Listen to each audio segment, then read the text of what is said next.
Welcome back to Inside South Florida, and now it's time to Kiss and Tell. Here is local author Ann Rodgers on the steamy details about a book she wrote about women and what they desire. Ann, I can't tell you how excited I am to have you here. This is going to be a fun one. Thank you. You ready to do this? I am. Happy to be here. All right, great. So, Kiss and Tell, Secrets of Sexual Desire from Women 15 to 97.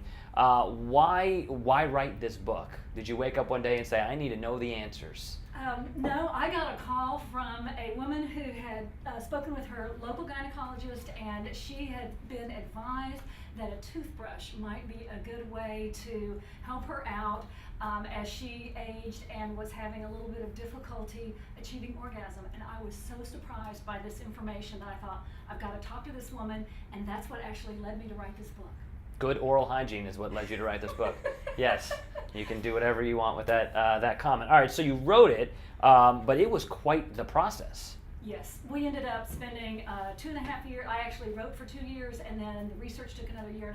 It was quite the process. And it wasn't just 5 or 10 women. I mean, you're talking thousands. We did surveys with 1,300 women, and then I interviewed 100 women individually, asking them many, many questions. Everything from how old were you the first time you had sex, to how many partners did you have, when was the best sex you ever had, how old were you when you had that sex, many, many questions. At the end of the interview, many women said, wow, that was my therapy. And now their words are immortalized forever That's right. and ever. That's exactly right. Yeah. So give us the backstory of how you found these women.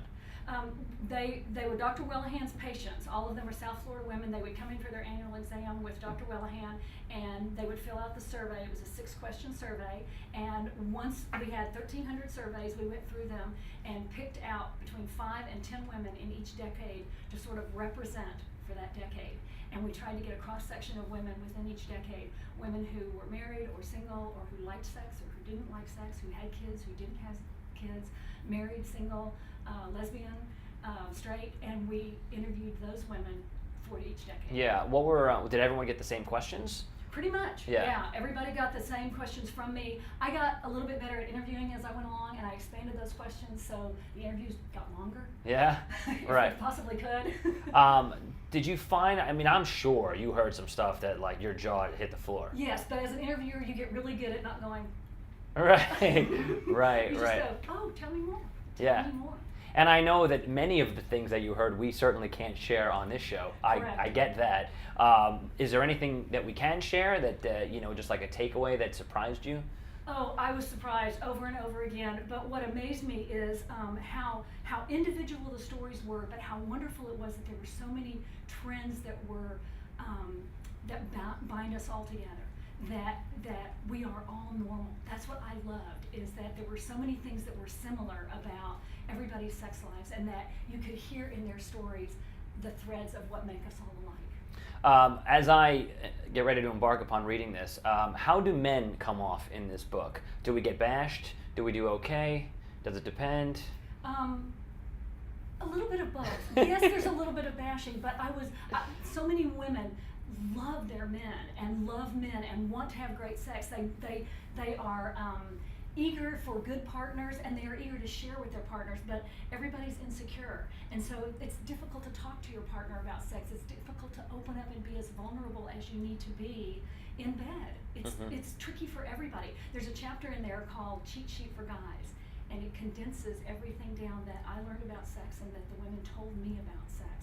What women say about sex and what women think about sex are different, and they told me what they were thinking about sex, and I tried to condense that and say it honestly so that guys could really know. So isn't this the fundamental sort of like difference between men and women? Men are just like, we say what we want and what's on our brain, whether you like it or not, and women maybe are a little more delicate or sensitive or whatever word you want to use, and kind of don't speak as directly. Basically, it's your fault. It's as a female, your species is the reason why we're having problems in the bedroom, because you clearly can't communicate as well as men can, is what I'm saying. Oh, yeah, right, that's it. Is that? I think one of the big differences is that men underestimate what the lack of testosterone does to women, and women underestimate what testosterone does to men. Please explain. Well, men have 8 to 10 times as much testosterone as women, and so you guys are always in the mood for sex. True. Okay, so without that, women need external stimuli. We can't just look at you guys and be in the mood for sex. Sorry. What if we're but we really can't. good looking? And I don't mean me, but like if you look at George Clooney, aren't you instantly in the mood? A lot of times, yes, but George Clooney is not around all the time to get us in the mood for sex. That's why a movie about George Clooney will sometimes put us in the mood for sex.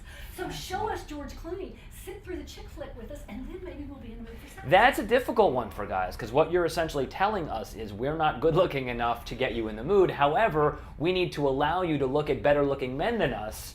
So would you look at porn?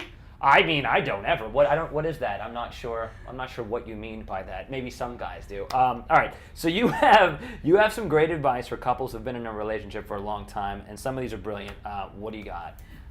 I think that it's a really good idea to get out of the everyday routine, which can be stultifying to desire.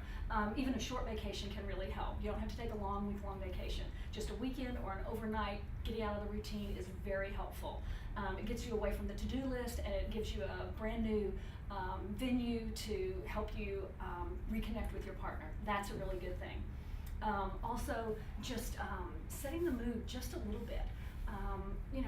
Really, a candle, some music, something like that. Those seem like small things, but they help you get out of your brain and sort of into your body. That's a good thing for a woman. A candle plus a chick flick plus a picture of George Clooney, you're good to go. You are a quick learner. Yeah, well, look at I need to get this right. I mean, on behalf of all the guys, we need to get this right. Okay, so kissing is crucial, and a lot of times guys don't do it correctly. Is that the deal? Guys forget that when you're dating a woman and you're trying to talk her into having sex with you, you do a lot of really good kissing. And then once you're married to her, you might forget that kissing is really important. 2 minutes of really great kissing, not a peck on the cheek, but really good kissing every day is going to help the intimacy of your relationship. We talking 2 minutes, like one solid 2-minute makeout festival? Yeah. We're not talking like 20 seconds here. You mean first. boom, Yeah. a solid makeout festival. Yeah. Yeah, okay. Yeah, with like tongue and everything. It's great. But not too much tongue. Nobody wants that. Yeah, no drooling, none of that. Right, drooling is never good. Okay. All right, a couple more of these. Cleaning up. Okay, when a woman is really distracted by the mess in the house, that's not a good thing. So if a guy is waiting for his girlfriend or wife or partner or whatever to get home and the house is a mess and she's going to be 15 minutes, she calls and says, I'm going to be 15 minutes late, rather than pacing around thinking, man, I wonder if I'm going to get any when she gets home, spend 15 minutes cleaning the house, and you've got a much higher percentage of scoring when she gets home than otherwise. Can you just sort of do like a cursory kind of cleanup? Yeah. Right, okay. Yeah. Just a pickup is helpful. Yeah. Yes, because then when she gets home, everything looks good, and she can think about something besides all the stuff that's really nagging at her that needs to be done. And the last one is working out. Are you implying that us men have to take care of ourselves? I mean, don't you love us for sickness, health, better, worse, fat, thin? Isn't that the deal? We do, but all that external stimuli that we don't have the testosterone, so we need external stimuli. If you look good, also you'll feel better too. Both sexes, when you work out, it gets the endorphins going, and you feel better and you look better, and so all of that contributes to the romance. Yes. To the baby making. Yeah. Brilliant. I loved everything about this. If people want to read this book, and why wouldn't they, how do they find it? It's on Amazon.com, and it's on our website, www.kissandtellbook.com. And you're the best. Thank you so much for coming on, and we'll see you again soon, okay? Thank you. All right. Thanks again, Ann. Learned a lot. When we come back, February is American Heart Month, and a local cardiologist is going to give us all some tips on how to keep our hearts in tip-top shape. Stick around.